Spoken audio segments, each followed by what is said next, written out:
तत्वानुसंधान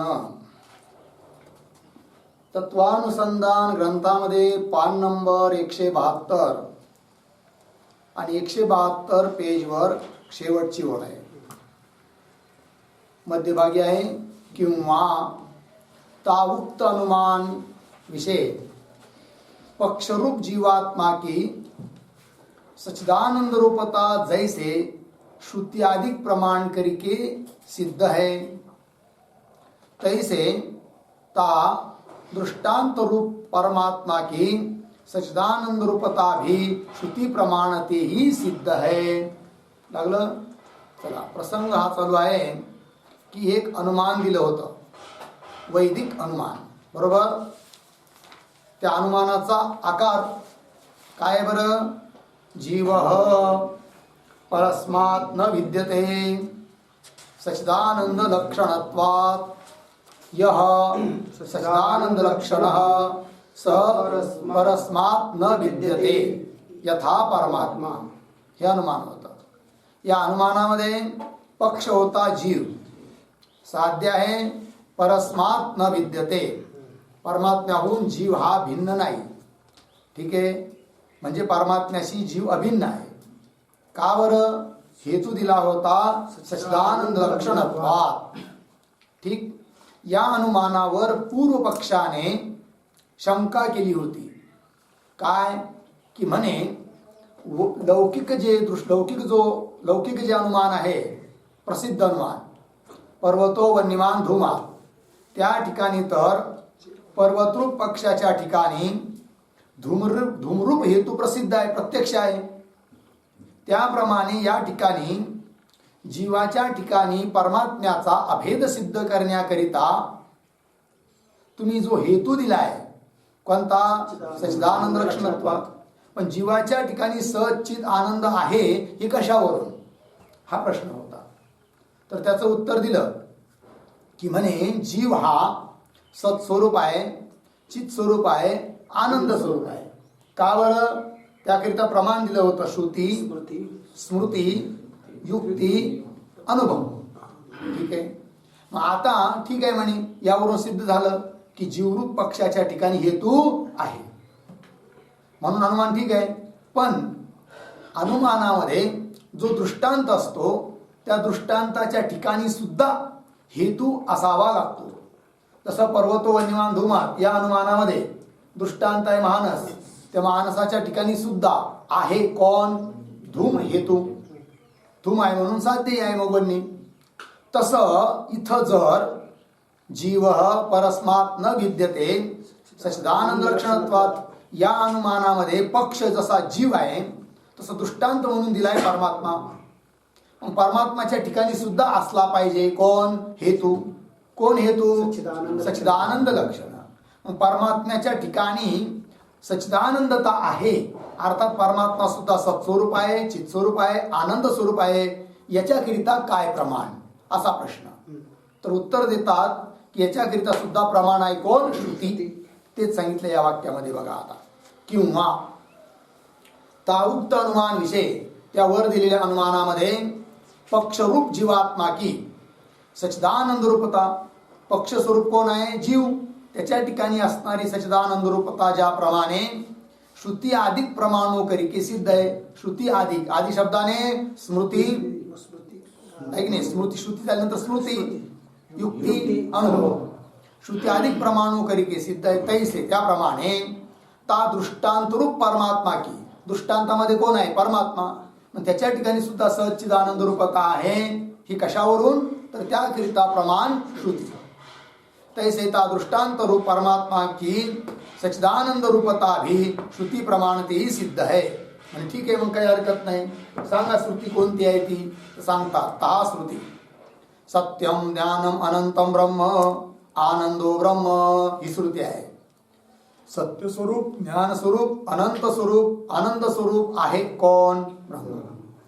ब्रह्म सत्य रूप है तथा ज्ञान रूप है तथा आनंद रूप है, अनंत रूप है, अंतरहित है तथा आनंद रूप है इति.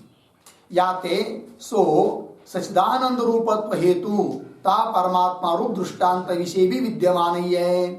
म्हणून सच्चिदानंद रूप हेतू ज्याप्रमाणे पक्षाच्या ठिकाणी श्रुती अधिक प्रमाणाने सिद्ध आहे, त्याप्रमाणे तो सच्चिदानंद रूप हेतू दृष्टांत जो परमात्मा त्याच्या ठिकाणी सुद्धा श्रुती प्रमाणाने सिद्ध आहे. याते सो सच्चिदानंद रूपत्व हेतु परमात्मा रूप दृष्टांत विषय भी विद्यमान ही है. लगलं. यद्यपि ता उक्त अनुमान विषय जीवात्मा ते अभिन्न ब्रह्म को दृष्टांत रूपता संभवती नाही. आता बघा, शंका घेऊन उत्तर दिल्या जात आहे.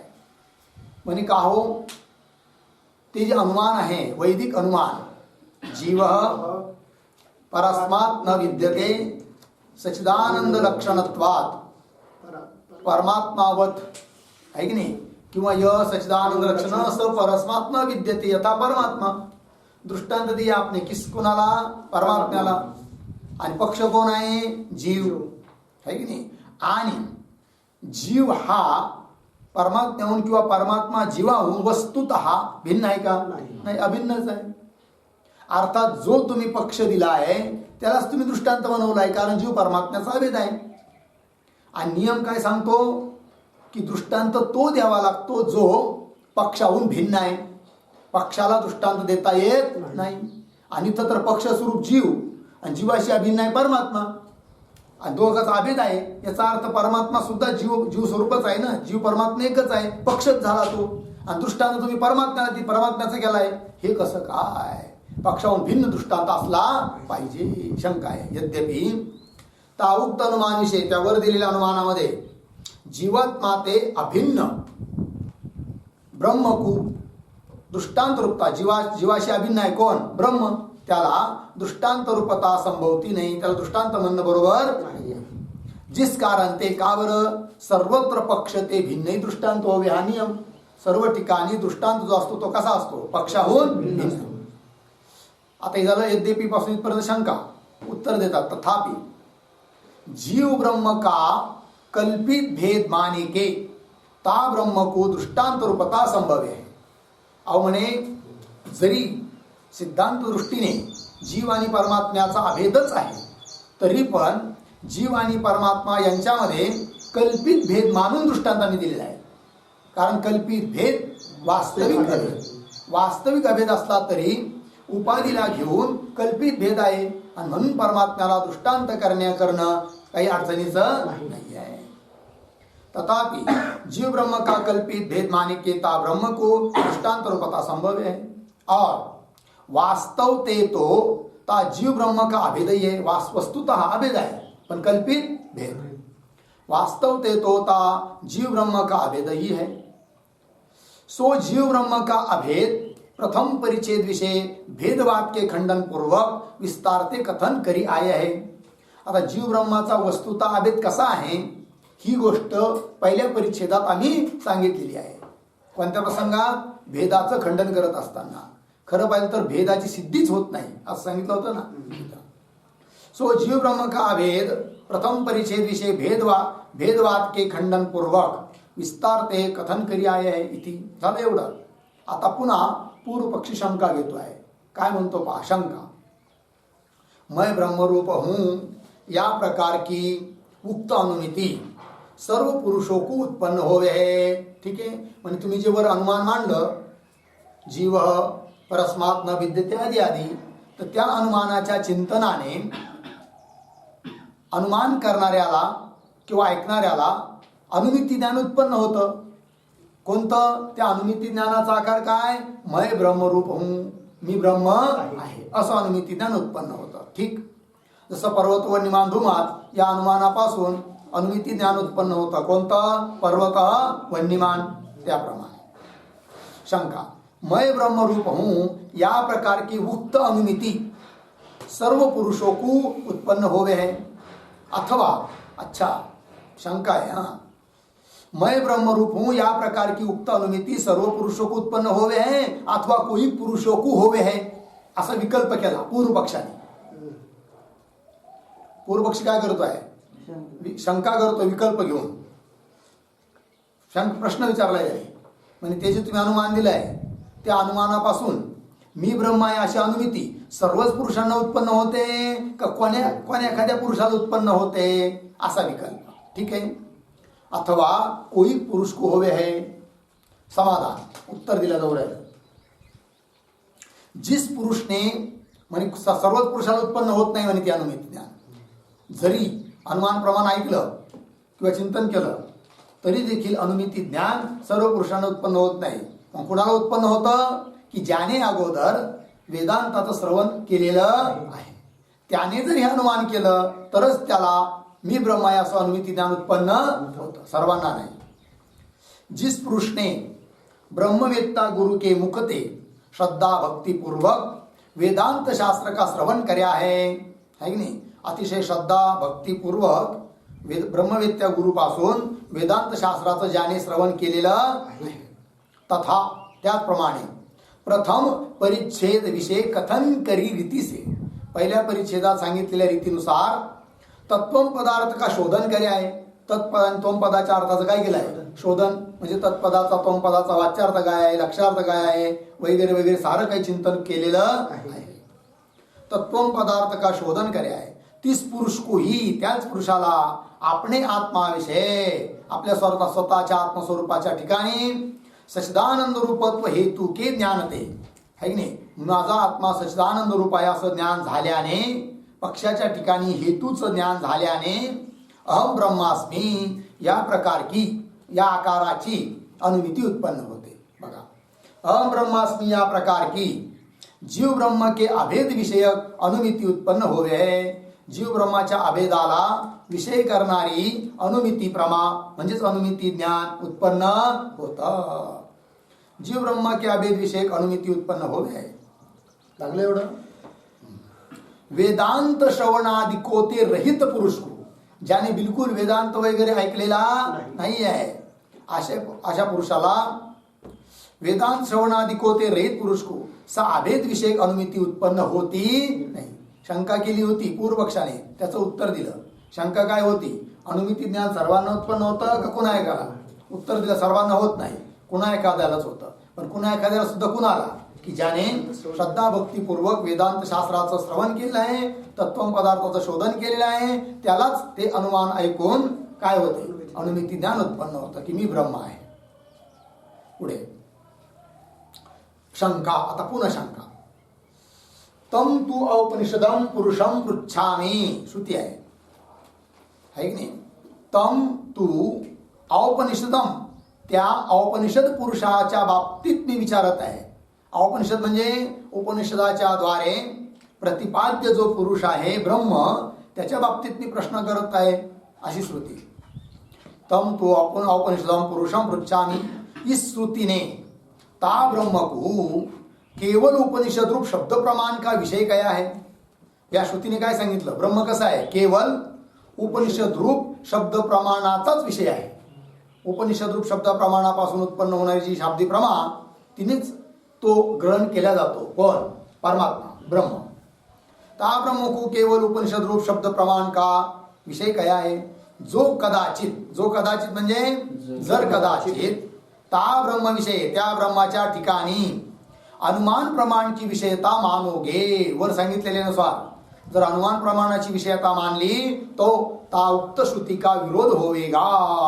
आता दिलेली जी श्रुती आहे तम तो औपनिषदम पुरुषम पृच्छामी या श्रुतीला काय येईल विरोधी. ता उक्त श्रुती का विरोध होवेगा. याते म्हणून ता ब्रह्म विषय उक्त अनुमान की विषयता संभवती नाही. म्हणून ता ब्रह्म विषय ब्रह्माच्या ठिकाणी अनुमान प्रमाणाची विषयता म्हणणं बरोबर नाही. कारण अनुमान प्रमाणाची विषयता मानली तर अडचण काय येते श्रुतीला विरोध. कारण श्रुती काय सांगते की ब्रह्म फक्त उपनिषद रूप शब्द प्रमाणाचाच विषय आहे की नाही. आणि तुम्ही तर सांगतात की अनुमानाचा विषय उरायला याचा अर्थ श्रुतीला काय येईल विरोध. आता समाधान उत्तर देतात. समाधान. ता ब्रह्म विषय अनुमान को स्वतंत्र प्रमाणता नाही है. आता म्हणजे विकल्प करून प्रश्न विचारू राहिले सिद्धांती पूर्व पक्षाला. हे पूर्व पक्षी तुला आम्ही असं विचारतो म्हणे तू अशी शंका केली ना आता तर त्या तुझा आम्ही पुन्हा प्रश्न विचारतो विकल्प करतो. तर सिद्धांती विकल्प करत आहेत कुणाला पूर्व पक्षाला. पंक्ती पहा. समाधान ता ब्रह्म विषय अनुमान को स्वतंत्र प्रमाणता नहीं है असं तुला म्हणायचं आहे का? अथवा वेदांत का सहकारित्व रूप करके भी प्रमाणता नहीं है? या दोन्ही पैकी कोणता विकल्प तुला मान्य आहे? ठीक आहे ना. म्हणजे ब्रह्माच्या ठिकाणी अनुमान हे स्वतंत्र प्रमाण नाही आहे असं म्हणायचं आहे का तुला? स्वतंत्र म्हणजे वेदांताधिकाची कोणत्याही प्रमाणाची किंवा अन्य कोणत्याही सामुग्रीची सहकारिता सहाय्यता न घेता अनुमान प्रमाण स्वतंत्र प्रमाण ब्रह्माच्या ठिकाणी नाही हे तुला म्हणायचं आहे का? असा प्रश्न. पहिला विकल्प ता ब्रह्मविषय अनुमान को स्वतंत्र प्रमाणता नहीं है अथवा वेदांत का सहकारित्व रूप करके प्रमाणता नहीं है किंवा वेदांताचं सहकारी आहे कोण? अनुमान. मग सहकारी रूपाने सुद्धा अनुमान प्रमाण नाही असं तुला म्हणायचं का? म्हणजे स्वतंत्र प्रमाण नाही असं म्हणायचं का सहकारी प्रमाण नाही असं म्हणायचं? असं ता म्हणजे या दोन विकल्पामध्ये जो प्रथम पक्ष अंगीकार करो, समजा पहिला पक्ष मानला कोणी? पूर्व पक्षाने. कोणता विकल्प? की स्वतंत्र प्रमाणता नाहीये अनुमानाची ब्रह्माच्या ठिकाणी. म्हणजे केवळ अनुमानाच्या द्वारे ब्रह्माचं ज्ञान होऊ शकत नाही, स्वतंत्र प्रमाणता नाही असं जर म्हणत असेल सिद्धांती म्हणतात इष्टापत्ती, ते आम्हाला मान्यच आहे. आम्ही तरी कुठं म्हणतो की केवळ अनुमानापासून ब्रह्मज्ञान होतं म्हणून, हे आम्हालाही मान्य नाही आहे. बरोबर. तर हा जो प्रथम पक्ष अंगीकार करो पहिला पक्ष मानाल तर सो तो हमारे को भी इष्ट है, आम्हालाही मान्यच आहे. अर्थात पुरुष की कल्पना रूप अनुमान प्रमाण को अतीन्द्रिय ब्रह्म विषय स्वतः प्रमाण रूप हम भी मानते नहीं. सिद्धांती बोलत आहे. अर्थात पुरुष की कल्पना रूप अनुमान प्रमाण को, पुरुषाची जी कल्पना आहे कोण? अनुमान प्रमाण. असा आहे म्हणून असं जिथं जिथं धुमा आहे तिथे तिथं वन्य असतो अशा रीतीने. अर्थात पुरुष की कल्पना रूप अनुमान प्रमाण को, असं जे अनुमान प्रमाण आहे त्याला अतींद्रिय ब्रह्म विषय अतींद्रिय ब्रह्माच्या ठिकाणी स्वतः प्रमाण रूप हम भी मानते नाही. स्वतः म्हणजे स्वतंत्र प्रमाण आहे, स्वतः प्रमाण आहे अनुमान ब्रह्माचं बोध करून देण्याकरिता ही गोष्ट आम्ही सुद्धा मान्य करत नाही, हम भी मानते नाही. और जो द्वितीय पक्ष अंगीकार करो, कदाचित आता पूर्व पक्षी म्हणेल मग ठीक आहे मी दुसरा पक्ष मानतो. दुसरा पक्ष म्हणजे कोणता? की अनुमान हे वेदांताकरिता सहकारी रूपाने सुद्धा कारण नाही आहे. म्हणजे वेदांताने बोध होतो पण त्याला सहकारी अनुमान हे सुद्धा मला मान्य नाही आहे असं जर तो पूर्व पक्षी म्हणेल तर ते त्याचं म्हणणं बरोबर नाही.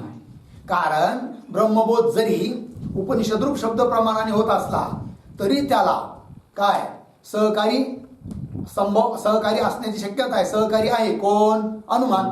असा. और जो द्वितीय पक्ष अंगीकार करो सो संभवता नाही, ते पूर्व पक्षाचं म्हणणं योग्य होऊ शकत नाही. म्हणजे सहकारी रूप कारण सुद्धा मानायचं नाही असं जर तो म्हणत असेल तर ते त्याचं म्हणणं बरोबर नाही आहे. काय ते? आत्मा वा अरे द्रष्टव्य श्रोतव्य मंतव्य आहे की नाही? ही श्रुती आहे. अरे मैत्री, आत्मा द्रष्टव्य, आत्म्याचा साक्षात्कार करायला पाहिजे. श्रोतव्य, श्रवण करायला पाहिजे. मंतव्य, आत्म्याच्या बाबतीत मनन करायला पाहिजे. ही श्रुतीने ता श्रोतव्य श्रुती वाक्ये नाही अजून ही श्रुतीने तथा श्रोतव्य श्रुती वाक्येभ्यो मंतव्य उपपत्तिभिः स्मृतीने स्मृती वाक्य श्रोतव्य श्रुतिवाक्येभ्य श्रुतिवाक्येभ्य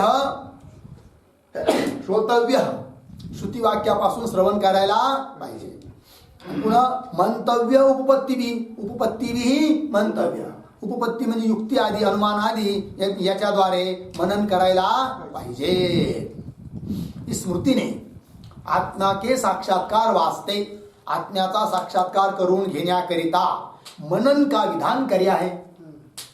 जर मनन आहे की मननाचं विधान केलं आहे कशाकरिता? आत्म्याचा साक्षात्कार करण्याकरिता मनन करायला पाहिजे असं सांगितलं आहे. कोणी? श्रुतीने. मनन का विधान करे आहे. और अनुमानादि रूप युक्तियों करके जो आत्मा का विचार है ताका नाम मनन है. मनन म्हणजे काय? अनुमानादिरूप युक्तीच्या द्वारे आत्म्याचा विचार करणं यालाच काय म्हणतात? मनन. श्रुतीने सांगितलेलं आहे काय की मनन करायला पाहिजे, म्हणजे अनुमान प्रमाणाने सुद्धा विचार करायला पाहिजे. याचा अर्थ अनुमान हे सहकारी रूपाने कारण होण्याला काही अडचण नहीं. ता आत्मा का विचार है और अनुमानादि रूप युक्तियों करके जो आत्मा का विचार है ता का नाम मनन है. इस प्रकार अशा रीतीने मनन विषय उपयोगीपणे करके मनन करण्याकरिता उपयोगी आहे कोण? अनुमान. इस प्रकार मनन विषय उपयोगीपणे करके उपयोगी असल्यामुळे ता अनुमान को वेदांत शास्त्र की सहकारिता करके प्रमाण रूपता हमारे को अंगीकार ही है. लागलं म्हणून इस प्रकार अशा रीतीने मननाविषयी उपयोगी अनुमान असल्यामुळे ता अनुमान को ते जे अनुमान आहे त्याला वेदांत शास्त्र की सहकारिता करके म्हणजे वेदांत शास्त्राला सहकारी म्हणून आम्हाला अनुमान मान्यच आहे. वेदांत शास्त्र की सहकारिता करके प्रमाण रूपता हमारे को अंगीकार ही है. जो कदाचित म्हणजे जर कदाचित सर्व प्रकार ते ता अनुमान को अप्रमाण रूपही मानिये. सर्व प्रकारे कोणत्याच रूपाने अनुमान हे प्रमाणच नाही वेदांताकरिता ब्रह्मबोध होण्याकरिता सहकारी रूपाने सुद्धा कारण नाही असं जर म्हणाल तर अडचण येईल. म्हणे काय अडचण येईल हो सांगतात. जो कदाचित सर्व प्रकार ते ता अनुमान को अप्रमाण रूप ही मानिये. अप्रमाण रूप मानाल तर तो श्रुति स्मृतियों विषय जो मनन का विधान करे आहे सो व्यर्थ ही होवेगा. श्रुती स्मृतीत काय सांगितलंय? मनन सांगितलंय. मग ते मनन सांगितलं ते काय ठरेल? व्यर्थ ठरेल. म्हणून अनुमान सहकारी सुद्धा कारण नाही असं म्हणणं योग्य नाही. अपितु अनुमान प्रमाण सहकारी कारण आहे. तो श्रुति स्मृतियों विषय जो मनन का विधान करे आहे सो व्यर्थ ही होवेगा. लागलं या ते म्हणून वेदांत शास्त्र की सहकारिता रूप करिके वेदांत शास्त्राकरिता सहकारी रूपाने अनुमान अवश्य मानायलाच पाहिजे. पंक्ती पहा. या ते वेदांत शास्त्र की सहकारिता रूप करके सहकारी रूपाने ता अनुमान की प्रमाणता अवश्य मानी चाहिए. लागलं या कारण ते ही म्हणून या कारणानेच अहम ब्रह्मास्मि अयम आत्मा ब्रह्म इत्यादि श्रुतियों करके सिद्ध है कि नहीं. सिद्ध जीव ब्रह्म के अभेद को ताउक्त अनुमान करके सिद्ध कर्या आहे. म्हणून सिद्धच आहे अगोदर जीव ब्रह्माचा अभेद. कशावरून? श्रुती प्रमाणाने. श्रुती प्रमाण कोणतं? अहम ब्रह्मास्मि अयम आत्मा ब्रह्म इत्यादी श्रुती प्रमाणाने सिद्धच आहे काय? जीव ब्रह्माचा अभेद. पण या श्रुती प्रमाणाने सिद्ध जो जीव ब्रह्माचा अभेद त्याच्याकरिता सहकारी आहे कोण? अनुमान. आणि म्हणून आम्ही अनुमानाने सुद्धा सिद्ध केलं काय की जीव ब्रह्माचा अभेद. पंक्ती पहा. अहम ब्रह्मास्मि अयम आत्मा ब्रह्म इत्यादि श्रुतियों करके सिद्ध जीव ब्रह्म के अभेद को ता उक्त अनुमान करके सिद्ध करे आहे. त्यावर सांगितलेल्या अनुमानाने सुद्धा सिद्ध केलं आहे. तहा जिस अर्थ को वेदांत शास्त्र प्रतिपादन करे है तिसी अर्थ को जो अनुमान सिद्ध करे हैं सो अनुमान ता वेदांत शास्त्र का सहकारी कहा जावे. तर अनुमान वेदांताचा सहकारी आहे म्हणजे नेमकं काय? तर सहकारीची परिभाषा की ज्या अर्थाची सिद्धी वेदांत वाक्याने किंवा श्रुती प्रमाणाने झालेली आहे त्याच अर्थाची सिद्धी जर अनुमानाने सुद्धा केल्या जात असेल तर म्हणावं काय? त्या वेदांत वाक्याकरिता सहकारी आहे कोण? अनुमान. पंक्ती पहा. तहा जिस अर्थ को वेदांत शास्त्र प्रतिपादन करे. ज्या अर्थाचं प्रतिपादन करतं कोण? वेदांत शास्त्र. जिस अर्थ को वेदांत शास्त्र प्रतिपादन करे तिसी अर्थ को जो अनुमान सिद्ध करे त्याच अर्थाला जर अनुमान सिद्ध करत असेल तर सो अनुमान त्या अनुमानाला म्हणायचं मग काय? वेदांत शास्त्र का सहकारी सिद्ध करे है सो अनुमानता वेदांत शास्त्र का सहकारी कहा जावे इति. लागले एवढं. पुढे किंवा न्य नानास्ति किंचन नाम वाचारम वनम विकारो नामधेयम माया मात्रमिदं द्वैतम इत्यादि श्रुतियों करके जैसे प्रपंच का मिथ्यापणा सिद्ध है. या स्तुतीतून काय सिद्ध झालं की प्रपंच कसा आहे? मिथ्या. न इह नाना अस्ति किंचन. इह किंचन नाना न अस्ति. या परमात्मा स्वरूपाच्या ठिकाणी बिलकुल नाना म्हणजे भेद नाहीच, थोडा सुद्धा भेद नाही आहे. मग वाचारंभणम विकारो नामधेयम, हा जो विकार कार्यवर्ग आहे हा सर्व काय वाणी मात्र आहे, वाणी का विलास आहे, शब्द मात्र आहे. वस्तुता काय, ही वस्तुता पदार्थ नाहीच, वाचारंभण आहे अर्थात मिथ्या आहे. वाचारंभणम विकारो नामधेय. मग माया मात्रम इदम द्वैतम, इदम द्वैतम माया मात्रम, हे समस्त द्वैत प्रपंच कसा आहे, माया मात्र आहे अर्थात मिथ्या आहे. इत्यादी श्रुती योगरिके जैसे प्रपंच का मिथ्यापणा सिद्ध आहे, प्रपंच मिथ्या सिद्ध झालं, तैसे अनुमान करिके भी स्वमिथ्यापणा सिद्ध होवे आहे. त्याप्रमाणे अनुमानाने देखील प्रपंचाचा मिथ्यापणा सिद्ध करता येतो. सो दिखावे. आता कसं अनुमान बरं, अनुमानाचा आकार. व्यावहारिक प्रपंच मिथ्या दृश्यत्वा शुक्तिरूप्यवत, हे अनुमान आहे. यामध्ये पक्ष व्यवहार, हा बरोबर आहे. व्यावहारिक प्रपंच हा काय आहे, पक्ष बरोबर. साध्य मिथ्या दृश्यत्व, मिथ्यात्व साध्य आहे. दृष्टांत हेतू दृश्यत्वात, हा हेतू आहे. आणि दृष्टांत शुक्तिरूप्यवत. ठीक आहे. तर व्यावहारिक प्रपंच हा दिसणारा व्यावहारिक प्रपंच कसा आहे, मिथ्या. का बरं, दृश्यत्वात. दृश्यत्वात म्हणजे दिसतो अर्थात ज्ञानाचा विषय होतो. जी वस्तू ज्ञानाचा विषय होते अर्थात जी वस्तू दृश्य असते ती वस्तू मिथ्या असते. उदाहरण शुक्तिरूप्यवत, शुक्तीवर भासणारा रजत, रज्जूवर भासणारा सर्प दृश्य आहे की नाही, म्हणून मिथ्या आहे. त्याप्रमाणे हा दिसणारा प्रपंच दृश्य आहे म्हणून मिथ्या आहे. अर्थ य आकाशाधिक व्यावहारिक प्रपंच मिथ्या होणे को योग्य आहे, मिथ्या होण्याला योग्य आहे. का, दृश्यरूप होणे ते दृश्यरूप असल्या जो पदार्थ दृश्य होवे आहे सो पदार्थ मिथ्याही होवे आहे. जो पदार्थ दृश्य असतो तो पदार्थ कसा असतो, मिथ्या ही व्याप्ती. जैसे शुक्ति रजत दृश्य होणे ते मिथ्याही है. लागलं. इस अनुमान करके इस अधिकारी पुरुष को ब्रह्म ते भिन्न सर्व प्रपंच विषय मिथ्यात्व अनुमिती उत्पन्न होवे. असं अनुमान ऐकलं तर या अनुमानापासून अधिकारी पुरुषाच्या हृदयात एक ज्ञान उत्पन्न होतं. काय बरं, की ब्रह्माहून भिन्न समस्त प्रपंच कसा आहे, मिथ्या आहे असं. इस अनुमान करके इस अधिकारी पुरुष को, अधिकारी पुरुषाला ब्रह्म ते भिन्न सर्व प्रपंच विषय मिथ्यात्व अनुमिती उत्पन्न, मिथ्यात्वाची काय होते, अनुमिती उत्पन्न होते. प्रपंच मिथ्या आहे म्हणून. शंका, इस प्रपंच विषय मिथ्यापणा क्या है. म्हणे प्रपंचा ठिकाणी मिथ्यात्वाचा निश्चय होतो या अनुमान प्रमाणाने. पण प्रपंचा ठिकाणी मिथ्यापणा ही वस्तू काय आहे, मिथ्या म्हणजे काय, मिथ्याची काय परिभाषा आहे हा प्रश्न. इस प्रपंच विषय मिथ्यापणा क्या है. समाधान, सत असत से विलक्षणता रूप जो अनिर्वचनीयपणा है यही ता प्रपंच विषय मिथ्यापणा आहे. बरोबर. मिथ्यात्वाची परिभाषा सत असताहून विलक्षण म्हणायचं म्हणजेच काय, मिथ्या. त्यालाच म्हणायचं अनिर्वचनीय.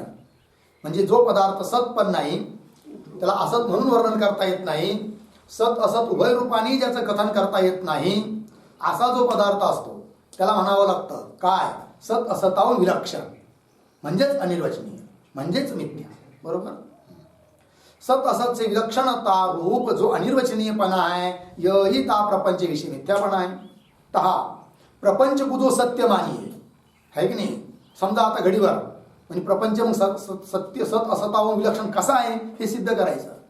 म्हणजे मग एक काम करा, प्रपंच सत्यच माना. तर प्रपंचाला सत्य म्हणता येईल का, नाही का, ब्रह्मज्ञानाने बाध होतो म्हणून सत्य नाही. मग कदाचित कोणी म्हणलं असत म्हणा या प्रपंचाला, असत म्हणता येईल का, नाही. का बरं, प्रतीती येते म्हणून असत म्हणता येत नाही. कारण असत पदार्थाची प्रतीती येत नसते. उदाहरण वंद्यापुत्र असत आहे, शशृंग असत आहे, प्रतीती येत नाही. तसाच जर प्रपंच असत असता तर त्याची प्रतीती आली नसती. पण प्रतीती येते म्हणजे दिसतोय ढळढळीत आणि म्हणून असत म्हणता येत नाही. मग कदाचित कोणी म्हणले एक काम करा, या प्रपंचाला सतही म्हणू नका असतही म्हणू नका, सत असत उभयरूप माना, दोन्ही मिक्स माना, आहे की नाही. तर असं म्हणता येईल का, नाही. का, दोन विरोधी धर्म एका ठिकाणी राहू शकत नाही. म्हणून प्रपंच सद्य आहे असत पण आहे असंही म्हणता येत नाही. आहे कसा, तर सत असताहून विलक्षण. यालाच आम्ही म्हणतो काय, मिथ्या. यालाच आम्ही म्हणतो काय, अनिर्वचनीय कल्पित. तहा प्रपंच जो सत्य मानिये तो ब्रह्म की नाही ता प्रपंच का बाध नाही होवेगा. जर सत्य मानला तर बाध नाही व्हायला पाहिजे. जसं ब्रह्म सत्य आहे आणि म्हणून ब्रह्माचा बाध होत नाही, तसं प्रपंचाचा सुद्धा बाध होऊ नये. पण प्रपंचाचा बाध होतो आणि म्हणून प्रपंचाला सत्य म्हणता येत नाही. और ब्रह्म साक्षात्कार करके ता प्रपंच का बाध होवे आहे. प्रपंचाचा बाध होतो आहे की नाही, म्हणजे खोटा ठरतो आहे की नाही. असं आहे या ते सो प्रपंच सत्य ते भी विलक्षण आहे. म्हणून प्रपंच कसा झाला? सत्य नाही, सत्याहून विलक्षण, सत्याहून भिन्न लक्षण वाला, भिन्न स्वभाव वाला. और ता प्रपंच को जो असत्य मानिये. मग म्हणे का एक काम करा, प्रपंचाला कसं माना? असत्य. असत्य म्हणता येईल का? नाही. और ता प्रपंच को जो असत्य मानिये तो नरशृंग म्हणजे माणसाचे शिंग असतात का? नाही. वंद्यापुत्र की नाही ता प्रपंच का प्रत्यक्ष नाही होवेगा. जर प्रपंचाला असत म्हटलं तर प्रपंचाचं प्रत्यक्ष होणार नाही. पण प्रपंचाचं प्रत्यक्ष होतं आणि म्हणून प्रपंच मिथ्या असत नाही. काय नाही? असत नाही आहे. मग कसं आहे? असत आहून देखील विलक्षण. और ता प्रपंच का प्रत्यक्ष सर्व को होवे है. या ते सो प्रपंच असत ते भी विलक्षण है. लागलं. और सत असत दोनों का परस्पर विरोध होने ते सत असत उभय रूपता भी ता प्रपंच विषय संभवती नाही. कदाचित कोणी म्हणेल मग एक काम करा, प्रपंचाला कसं माना? सत असत उभयरूप माना. तर उभयरूप सुद्धा मानता येत नाही, कारण दोन्ही विरोधी धर्म एका ठिकाणी राहत नाही. सत असत दोनों का परस्पर विरोध होने ते सत असत उभय रूपता भी ता प्रपंच विषय संभवती नहीं. इस प्रकार अनिर्वचनीयपणा ही ता प्रपंच विषय तथा सुक्ती रजत विषय मिथ्यापणा है. लागलं. अशा प्रकारचा जो अनिर्वचनीयपणा आहे ना प्रपंचाच्या ठिकाणी आणि सुक्तिरस्ता ठिकाणी, तोच आहे मिथ्यापणा. बघा, इस प्रकार अनिर्वचनीयपणा ही ता प्रपंच विषय म्हणजे त्या प्रपंचाच्या ठिकाणी तथा त्याचप्रमाणे सुक्तिरजत विषय सुक्तिरस्ताच्या ठिकाणी मिथ्यापणा आहे. तो अनिर्वचनीयपणाच मिथ्यापणा आहे. लागलं. चला आता पुन्हा पूर्वपक्षी शंका करतो. शंका, जिस दृश्यतुरूप हेतु ते प्रपंच विषय मिथ्यापणा सिद्ध करते हो. सापडलं का? ध्यान द्या, महत्वाची बरं का शंका, सूक्ष्म आहे. अनुमान काय आहे का ते सांगा. प्रपंचाच्या ठिकाणी मिथ्यात्व सिद्ध करणार जे अनुमान दिलं होतं आता, त्या अनुमानाचा आकार बोला. काय आहे? व्यावहारिक प्रपंच मिथ्या दृश्यत्वात् शुक्तिरूप्यवत्. बरोबर. पक्ष व्यावहारिक प्रपंच साध्य मिथ्यात्व. बरोबर. हा. हेतू दृश्यत्व. बरोबर. दृष्टांत शुक्तिरूप्यवत्. बरोबर. आता पूर्वपक्षी शंका करतोय. पूर्वपक्षी म्हणतो आहे की तुमचा जो हेतू आहे ना, तो हेतू व्यभिचारी हेतू आहे. काय म्हणतो? पूर्वपक्षी सांगतो की व्यभिचारी हेतू आहे. व्यभिचारी हेतू कशाला म्हणतात? जो हेतू साध्य अभावाच्या अधिकरणात राहतो त्याला म्हणायचं व्यभिचारी हेतू. आहे की नाही? कुठं राहतो? साध्य अभावाच्या अधिकरणात. म्हणजे जिथं साध्याचा अभाव आहे तिथेही तो राहतो, त्याला काय म्हणायचं? व्यभिचारी हेतू. जसं उदाहरण, पर्वत वन्यमान प्रमेयत्वात्. पक्ष पर्वत, साध्य वन्नी, हेतू ऐकलंच नाही. अनुमान त्यासाठी साऱ्या अंगाचं काम करून ऐकायचं. एकही शब्द इकडे तिकडे होता कामा नये. अनुमान पुन्हा ऐका. पर्वतः वन्यमान प्रमेयत्वात् हे अनुमान आहे. पक्ष पर्वत. बरोबर. नक्की. हा, पुढचं सांगा. पक्ष पर्वत, साध्य वन्नी, हेतू प्रमेयत्व. बरोबर आहे की नाही? प्रमेयत्व म्हणजे काय? प्रमाविषयत्व आहे की नाही? ज्ञान विषयत्व, प्रमाविषयत्व, प्रमा ज्ञानाचा विषय होणं. बरोबर. आता पक्ष कोण आहे? पर्वत. साध्य कोण आहे? वन्नी. साध्य वन्नी. साध्याभाव वन्याभाव. साध्याभाववत वन्याभाववत म्हणजे वन्याभावाचं अधिकरण कोण? वन्याभाव कुठं राहतो? जलवृताच्या ठिकाणी. तिथं आहे का वन्नी? काय? वन्नीचा अभाव. साध्याभावाचं अधिकरण कोण झालं? जलवृत. तिथं प्रमेयत्व आहे की नाही? प्रमाविषयत्व तिथं बी आहे. प्रमेयत्व हेतू कसा झाला? व्यभिचारी. प्रमेयत्व हेतू व्यभिचारी का आहे? साध्य ठिकाणी साध्य अभावाचं जे अधिकरण तिथं राहतो म्हणून काय आहे व्यभिचारी आहे. कोण? प्रमेयत्व हेतू व्यभिचारी आहे. एवढं लागलं की नाही? त्याप्रमाणे पूर्व पक्षी म्हणतो व्यावहारिक प्रपंच मिथ्या दृश्यत्वात या ठिकाणचा जो हेतू आहे दृश्यत्व हेतू तो व्यभिचारी आहे. कोण म्हणेल? पूर्व पक्षी. तर दृश्यत्व हेतू व्यभिचारी म्हणजे काय? साध्य अभावाच्या अधिकरणात राहतो. साध्य काय आहे? मिथ्यात्व. साध्य मिथ्यात्व. साध्याभाव मिथ्यात्वाभाव आहे की नाही? साध्याभाववत मिथ्यात्वाभाववत आहे की नाही? कोण? मिथ्यात्वाचा अभाव कुठं आहे? कुठं आहे ना? ब्रह्म. मिथ्या जगत आहे. मिथ्यात्व जगतच ठिकाणी आहे. मिथ्यात्व धर्म ब्रह्मा ठिकाणी आहे का? नाही. साध्य मिथ्यात्व साध्याभाव मिथ्यात्वाभाव साध्याभाववत मिथ्यात्वाभाववत. तर मिथ्यात्वाचा अभाव कुठं आहे? ब्रह्माच्या ठिकाणी. तिथेही दृश्यत्व आहे. कोण म्हणतोय? पूर्व पक्षी. साध्याभावाच्या अधिकरणात हेतू राहिला की नाही म्हणून व्यभिचारी. पण प्रश्न उपस्थित होतो की घट दृश्य आहे यामध्ये लक्षात येतं, पट दृश्य आहे लक्षात येतं, ब्रह्म थोडी दृश्य आहे. कसं काय तुम्ही त्या ब्रह्मा ठिकाणी दृश्यत्व मानून राहिले? जर ब्रह्माच्या ठिकाणी दृश्यत्व सिद्ध होईल तर पूर्व पक्षाचं म्हणणं ठीक होईल. काय? दृश्यत्व की दृश्यत्व हेतू व्यभिचारी आहे. बरोबर आहे? मग आता पूर्व पक्षी काय करतो की ब्रह्माच्या ठिकाणी म्हणजे साध्याभावाचं अधिकरण जे ब्रह्म त्याच्या ठिकाणी दृश्यत्व दाखवून देऊ राहिला. कोण? पूर्व पक्षी. म्हणजेच हेतू कसा ठरेल? बरोबर. आणि जेव्हा सिद्धांती मग त्याचं खंडन करतील पूर्व पक्षाचं मग त्यावेळेस काय होतं ते बघूया. अगोदर पूर्व पक्षाचं समजून घेऊया. शंका. जिस दृश्यत्व रूप हेतू ते सापडलं का? पूर्व पक्षी म्हणतोय की ज्या दृश्यत्व रूप हेतूला घेऊन प्रपंच विषय प्रपंचाच्या ठिकाणी मिथ्यापणा सिद्ध करते हो, है की नाही? दृश्यत्व हेतूच्या द्वारे प्रपंचाच्या ठिकाणी तुम्ही काय सिद्ध करायला निघाले? मिथ्यापणा म्हणजेच मिथ्यात्व सिद्ध करते हो. सो दृश्यत्व हेतू विविचारी होणे ते असत हेतू ही आहे. परंतु तो दृश्यत्व हेतू कसा आहे? विविचारी असल्यामुळे असद हेतू आहे. असद हेतू अर्थात हेत्वाभास आहे, अर्थात सद हेतू नाही आहे. हेतूचे मुख्य दोन प्रकार, सद हेतू असद हेतू. बरोबर आहे की नाही? सद हेतू पुन्हा नैयिक रीतीनुसार तीन प्रकारचा, केवल अन्वयी, केवल व्यतिरेकी, अन्वय व्यतिरेकी. बरोबर आहे की नाही? आणि असद हेतू 5 प्रकारचा आहे. ते पुढे येऊ राहिलं तर सांग. असद हेतू जो असतो त्याला दुष्ट हेतू म्हणतात, असद हेतू म्हणतात, हेत्वाभास म्हणतात, आहे की नाही? आणि असा जो हेत्वाभास असतो किंवा दुष्ट हेतू असतो त्याच्याने साध्य सिद्ध होत नसतं. तुम्ही जो दृश्यत्व हेतू दिलाय तो व्यभिचारी आहे, अर्थात हेत्वाभास आहे, अर्थात असद हेतू आहे. आणि म्हणून त्या दृश्यत्व हेतूला घेऊन तुम्हाला प्रपंचाच्या ठिकाणी मिथ्यात्व सिद्ध करता येणार नाही. कोण म्हणतो? पूर्व पक्षी.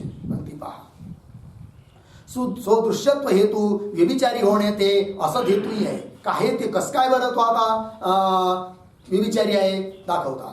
तर व्यभिचारीपणाचं लक्षण झालं माहितीये ना? काय? साध्याभाववत वृत्ती. साध्य अभावाच्या अधिकरणात हेतू राहत असेल त्या हेतूला म्हणायचं व्यभिचारी. आता पाहिजे काय ते? दर्शन के विषयत्व का नाम दृश्यत्व आहे. अगोदर दृश्यत्व म्हणजे काय हे सांगू राहिला कोण? पूर्व पक्षी. दर्शन म्हणजे ज्ञान. दर्शन के विषयत्व का नाम दृश्यत्व आहे. दर्शन म्हणजे ज्ञानाचा जो विषय त्याला काय म्हणायचं? दृश्यत्व. और वृत्ती ज्ञान का नाम दर्शन आहे. दर्शन म्हणजे काय? ज्ञान. कोणतं ज्ञान? वृत्ती ज्ञान. वृत्ती ज्ञानाला काय म्हणायचं? दर्शन. बरोबर. ता वृत्ती ज्ञान का विषयत्व रूप दृश्यत्व ब्रह्म विषय वीर हे आहे. बघा आता घटाचं ज्ञान होत असताना तिथं वृत्ती व्याप्ती फल व्याप्ती पाहिजे की नाही? पण ब्रह्मज्ञान होत असताना फक्त मानली आहे काय? वृत्ती व्याप्ती मानली आहे. कोणती नाही मानली? फल व्याप्ती. चिदाभासाची व्याप्ती मांडलेली नाही आहे, कारण तिथं गरज नाही आहे. ब्रह्म स्वयंप्रकाशित आहे. पण वृत्तीची व्याप्ती मांडलेली आहे. म्हणजेच वृत्ती ज्ञानाचा विषय ब्रह्म आहे की नाही? म्हणजेच ब्रह्मा ठिकाणी काय झालं? दृश्यत्व. कारण दृश्यत्व म्हणजे काय? वृत्ती ज्ञानाचा विषय होणं. दृश्य म्हणजे काय? वृत्ती ज्ञानाचा विषय होणं. ब्रह्म सुद्धा वृत्ती ज्ञानाचा विषय आहे की नाही? अर्थात ब्रह्माच्या ठिकाणी सुद्धा दृश्यत्व आहे की नाही? आहे. आणि ब्रह्माच्या ठिकाणी साध्य आहे का? ब्रह्माच्या ठिकाणी साध्य आहे का? साध्य काय आहे आपलं? मिथ्यात्व आहे का ब्रह्माच्या ठिकाणी? मग ब्रह्माच्या ठिकाणी साध्य नाहीये म्हणजे साध्याचा अभाव आहे, मिथ्यात्वाचा अभाव आहे ब्रह्माच्या ठिकाणी. आणि तिथं हेतू राहिला कोणता? दृश्यत्व. अर्थात दृश्यत्व हेतू कसा झाला? व्यभिचारी झाला. आणि जर दृश्यत्व हेतू व्यभिचारी आहे तर त्याच्याने तुम्ही प्रपंचाच्या ठिकाणी मिथ्यात्वाची सिद्धी कशी करणार? कळलं? ती पहा. और वृत्ति ज्ञान का नाम दर्शन है, ता वृत्ती ज्ञान का विषयत्व रूप दृश्यत्व. सापडलं का? वृत्ती ज्ञानाचा विषय होणं म्हणजे दृश्य होणं. तर वृत्ती ज्ञान का विषयत्व रूप दृश्यत्व ब्रह्म विषय विरय आहे, ब्रह्माच्या ठिकाणी सुद्धा आहे. और ता ब्रह्म विषय त्या ब्रह्माच्या ठिकाणी सो उक्त मिथ्यात्व रूप साध्य आहे नाही. सो उक्त मिथ्यात्व रूप साध्य आहे नाही. कुठं? ब्रह्माच्या ठिकाणी साध्य नाहीये म्हणजे काय आहे? साध्याचा अभाव. आणि तिथं राहिला कोण? दृश्यत्व रूप हेतू. कुठं? ब्रह्माच्या ठिकाणी. तर ब्रह्माच्या ठिकाणी दृश्यत्व हेतू आहे म्हणजे काय आहे? वृत्ती ज्ञानाचा विषय आहे. कोण? ब्रह्म. मग साध्या अभावाच्या ठिकाणी साध्या अभावाच्या अधिकरणामध्ये हेतू राहिला की नाही? म्हणून विचारी झाला की नाही हेतू? याते ता मिथ्यात्व रूप साध्य के अभाव वाले ब्रह्म विषय. सापडलं का? मिथ्यात्व रूप जे साध्य त्या साध्याचा जो अभाव, त्या अभाव वालं कोण? ब्रह्म. बोलत चला. याते तुम्ही सापडली का? याते ता मिथ्यात्व रूप साध्य के, साध्य कोण आहे? मिथ्यात्व. मिथ्यात्व रूप साध्य के अभाव वाले, मिथ्यात्व रूप साध्य त्या साध्याचा अभाव म्हणजे मिथ्यात्वाचा अभाव, त्या अभाव वालं कोण झालं? ब्रह्म. याते ता मिथ्यात्व रूप साध्य के अभाव वाले ब्रह्म विषय म्हणजे ब्रह्माच्या ठिकाणी वृत्ती होणे ते. वृत्ती होणे ते म्हणजे राहत असल्यामुळे कोण? हेतू आहे की नाही? हेतू कोण आहे आपला? दृश्यत्व. हेतू कोण आहे? दृश्यत्व. दृश्यत्व हेतू कुठं आहे? ब्रह्माच्या ठिकाणी आहे. म्हणजे कुठं आहे? साध्य अभावाच्या अधिकरणात आहे. साध्य मिथ्यात्व, साध्याभाव, मिथ्यात्वाभाव, साध्याभावाचं अधिकरण, मिथ्यात्वाभावाचं अधिकरण कोण? ब्रह्म आहे की नाही? मिथ्यात्वाभावाचं अधिकरण कोण आहे? ब्रह्म. त्याच्या ठिकाणी आहे कोण? दृश्यत्व आहे की नाही? म्हणजे हेतू कसा झाला? मग व्यभिचारी झाला. कारण वृत्ती ज्ञानाचा विषय ब्रह्म आहे ना, म्हणजे दृश्यत्व त्या ठिकाणी आहे. असं ता मिथ्यात्व रूप साध्य के अभाव वाले ब्रह्म विषय वृत्ती होणे ते सो दृश्यत्व रूप सो दृश्यत्व हेतू व्यभिचारी ही है. झालं? पूर्व पक्षने सिद्ध करून दाखवलं काय? की तुमच्या अनुमानातला जो हेतू आहे दृश्यत्व तो व्यभिचारी आहे की नाही? असं देतो आहे. आता सिद्धांती उत्तर देतात. तर सिद्धांती म्हणतात, बाबा रे ध्यान द्या, काय म्हणायचंय सिद्धांताला तेही सांगून ठेवतो. सिद्धांती म्हणतात अनुमान काय आहे? एकदा बोला. व्यवहारिक प्रपंच मिथ्या दृश्यत्वात् शुक्तिरूप्य. बरोबर? पक्ष व्यवहारिक प्रपंच, साध्य मिथ्यात्व. बरोबर? साध्य मिथ्यात्व, साध्य मिथ्यात्व, हेतू दृश्यत्व आहे की नाही? हेतू काय? पंचमी झाली दृश्यत्वात. हे दृश्यत्व हेतू आहे. बरोबर? दृश्यत्व शब्दाचा अर्थ पूर्व पक्षाने काय केला? वृत्ती ज्ञानाचा विषय. परंतु सिद्धांती म्हणतात बाबा रे, या ठिकाणी दृश्यत्व शब्दाचा अर्थ वृत्ती ज्ञानाचा विषय असं नाही आहे. मग काय आहे? वृत्ती ज्ञानाचा विषय जो तो दृश्य, त्याला आम्ही दृश्य म्हणतो असं नाही इथं. मग फलव्याप्तीचा जो विषय त्याला म्हणतो आम्ही दृश्य. लक्षात आले काय? फलव्याप्तीचा जो विषय त्याला काय म्हणायचं? दृश्य. त्याच ठिकाणी दृश्यत्व धर्म. फलव्याप्ती म्हणजे चिदाभासाची व्याप्ती. जसं घटाचं ज्ञान होत असताना अंतःकरणाची वृत्ती चक्षुषद्वारे निघून घटापर्यंत जाते. घटाच्या आकार होते म्हणजे वृत्तीने घटाला व्यापलं. आणि वृत्तीमध्ये असणारा चिदाभास तोही घटाला व्यापतो. चिदाभासालाच म्हणतात फल. फल व्याप्तीचा विषय सुद्धा घट झाला की नाही? आहे की नाही. वृत्ती अज्ञानाचं आवरण निवृत्त करते आणि चिदाभास त्या घटाचं ज्ञान करून देतो. मग घट कसा झाला? वृत्ती ज्ञानाचा पण विषय आहे आणि चिदाभासाचा म्हणजे फलाचाही विषय आहे. म्हणून घटाच्या ठिकाणी सुद्धा दृश्यत्व आहे. म्हणजे व्यावहारिक प्रपंचाच्या ठिकाणी दृश्यत्व आहे. व्यभिचार कुठे येत होता?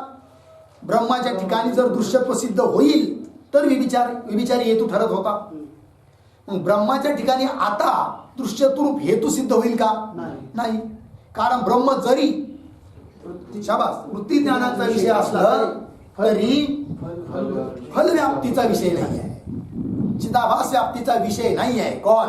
ब्रह्म. का? ब्रह्म हे स्वयंप्रकाश आहे. कळलं की नाही? मग ब्रह्माच्या ठिकाणी आता दृश्यत्व आहे का? नाही आहे. मग साध्या अभावाच्या अधिकरणात जर हेतू राहील तर त्याला व्यभिचारी म्हणायचं. मग साध्या अभावाचं अधिकरण जरी ब्रह्म असलं तरी तिथं दृश्यत्व हेतू नाहीच आहे ना. असता तर व्यभिचारी झाला असता. कुठे आहे दृश्यत्व हेतू? नाहीये. अर्थात व्यभिचार शंकेचं निवारण करून टाकलं सिद्धांतांनी. लक्षात आलं? पंक्ती पहा. समाधान. तर उक्त अनुमान विषय म्हणजे वर दिलेल्या अनुमानामध्ये दृश्यत्व शब्द करिके, दृश्यत्व या शब्दाने वृत्ती ज्ञान का विषयत्व रूप दृश्यत्व विवक्षित नाही आहे. सापडलं? दृश्यत्व शब्दाचा अर्थ आम्हाला हा अपेक्षित नाही आहे. कोणता? वृत्ती ज्ञानाचा विषय होणं हा अपेक्षित नाही आहे. वृत्ती ज्ञान का विषयत्व रूप दृश्यत्व विवक्षित नाही आहे. किंतु मग त्या वृत्ती विषय आरूढ जो फल चैतन्य, त्या वृत्तीमध्ये आरूढ, वृत्तीमध्ये विद्यमान चिदाभास अर्थात फल चैतन्य, त्या वृत्तीविषयी आरूढ जो फल चैतन्य आहे ताका विषयत्व रूप दृश्यत्व ही विवक्षित आहे. त्या फलाचा विषय होणं, चिदाभासाचा विषय होणं त्याला आम्ही म्हणतो काय? दृश्य होणं. असं ब्रह्म आहे का? नाही. ताका विषयत्व रूप दृश्यत्व ही विवक्षित आहे. ता ब्रह्म विषय त्या ब्रह्माच्या आवरण की निवृत्ती वास्ते, आवरणाची निवृत्ती करण्याकरिता वृत्ती की विषयता हुई भी, म्हणजे वृत्ती ज्ञानाचा विषय ब्रह्म असलं तरी देखील स्वप्रकाश रूप होणे ते ब्रह्म कसं आहे? स्वयंप्रकाश आहे. स्वप्रकाश रूप होणे ते ता फल चैतन्य की विषयता आहे नाही. फल चैतन्याचा विषय नाही आहे. कोण? ब्रह्म. अर्थात ब्रह्मा ठिकाणी काय नाही? दृश्यत्व नाही आहे. फल चैतन्याचा विषय नाही म्हणजेच दृश्यत्व नाही आहे, म्हणजेच हेतू नाही आहे की नाही? स्वप्रकाश रूप होणे ते ता फल चैतन्य की विषयता आहे नाही. याते म्हणून ता ब्रह्म विषय अवृत्ती होणे ते, अवृत्ती होणे म्हणजे राहत नाही. कोण? हेतू. कुठं? ब्रह्माच्या. शाबास. साध्य अभावाच्या अधिकरणामध्ये हेतू वृत्ती आहे का अवृत्ती आहे? अवृत्ती आहे. मग व्यभिचारी आहे का अविचारी आहे? अविचारी आहे. जरी वृत्ती असता हेतू, साध्य अभावाच्या अधिकरणात हेतू वृत्ती म्हणजे राहिला असता तर झाला असता काय? व्यभिचारी. पण वृत्ती आहे का हेतू? कसा आहे? अवृत्ती. म्हणजे कसा नाही? व्यभिचारी नाही. कळलं? याते ता ब्रह्मविषय अवृत्ती होणे ते स्वदृश्यत्व हेतू व्यभिचारी नाही आहे, किंतु सदहेतू है. अर्थात असद हेतू नाहीये. मग कसा आहे? सदहेतू आहे. लागलं एवढं? इहा यह तात्पर्य आहे काय? एक सदहेतू होवे, दुसरा असदहेतू होवे. हेतूचे दोन प्रकार, सदहेतू असदहेतू. तहा सदहेतू तो 30 साध्य की सिद्धी. तहा सदहेतू ते तो म्हणजे सदहेतूच्या द्वारे तर 30 साध्य की सिद्धी होवे, त्या साध्याची सिद्धी होते. और असद हेतू ते ता साध्य की सिद्धी होती नाही. असद हेतू पासून साध्याची सिद्धी होत नाही. तिसी असद हेतू को दुष्ट हेतू कहे आहे. त्या असद हेतूला दुसरं नाव आहे काय? दुष्ट हेतू. असद हेतू को दुष्ट हेतू कहे आहे. तथा हेत्वाभास कहे आहे. म्हणजे पर्यायवाची शब्द आहे. असद हेतू, दुष्ट हेतू, हेत्वाभास. सो हेत्वाभास भी व्यभिचार विरुद्ध असिद्ध सत्प्रतिपक्ष बाधित इस भेद करके पंच प्रकार का होवे है. लागलं जी? तो हेत्वाभास सुद्धा किती प्रकारचा आहे? 5. कोण कोण बोला? सविचार, विरुद्ध, असिद्ध, सत्प्रतिपक्ष, बाधित. लागलं? इस भेद करके पंच प्रकार का होवे है. तहा प्रथम सविचार. आता पहिला जो आहे सविचार त्याचे पुन्हा 3 प्रकार. कोण कोण? सांगतो. ता प्रथम म्हणजे पहिला सविचार. सविचार भी. ता प्रथम सविचार भी साधारण, असाधारण, अनुपसंहारी इस भेद करके 3 प्रकार का होवे. असं धातूचे 5 प्रकार झाले. त्यात पहिला सविचार, त्याचे किती प्रकार? 3. कोण कोण? साधारण, असाधारण, अनुपसाधारण. और तीसरा हेतु कोणता है? असिद्ध.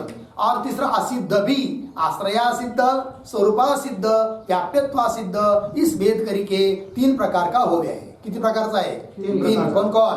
आश्रया सिद्ध, स्वरूपा सिद्ध, व्याप्यत्वा सिद्ध. इन पंचहेत्वा भाषों के लक्षण तथा उदाहरण न्याय प्रकाश के 6th परिच्छेद विषय अनुमान निरूपण विषय हमने विस्तार ते निरूपण करे है. बरोबर. त्या साऱ्यांचं लक्षण आणि उदाहरण न्याय प्रकाश ग्रंथामध्ये अनुमान प्रमाणाचं निरूपण करत असताना तिथं आम्ही विस्ताराने सांगितलेले. ग्रंथ विस्तार के भयते इहा निरूपण करे. जर याचं निरूपण करायला लागलो तर खूप ग्रंथाचा विस्तार होईल, म्हणून इथं आम्ही त्या हेत्वाभासाचं निरूपण करत नाही, फक्त नामाचा उल्लेख केला आहे. जिसको जिज्ञासा होवे तिसने तासे जानी लेने. तासे न्याय प्रकाश ग्रंथ से जानी लेने इति लागलं. आता पुढे या नैयिकता अनुमान को केवल अन्वयी, केवल व्यतिरिकी, अन्वय व्यतिरिकी इस भेद करके 3 प्रकार के माने. बरोबर. आता चला इथपर्यंतचे निरूपण झालं ना. अनुमान प्रमाणाचं निरूपण चालू आहे की नाही. तर अनुमानाचे 2 प्रकार सांगितले होते, स्वार्थानुमान, परार्थानुमान. त्याच्यापासून उत्पन्न होणारी अनुमिती देखील 2 प्रकारची, स्वार्थानुमिती, परार्थानुमिती. त्याचं विवेचन झालं. आता अनुमानाचे प्रकार सांगतात आणखी दुसऱ्या रीतीने. तो 3 प्रकार आहे नैयिकाच्या रीतीनुसार, केवल अन्वयी, केवल व्यतिरेकी, अन्वय व्यतिरेकी. त्याचा विचार आपण ओम पूर्णमद पूर्णमिदं पूर्णात् पूर्णमुदच्यते पूर्णस्य पूर्णमादाय पूर्णमेवावशिष्यते. ओम शांति शांति शांति.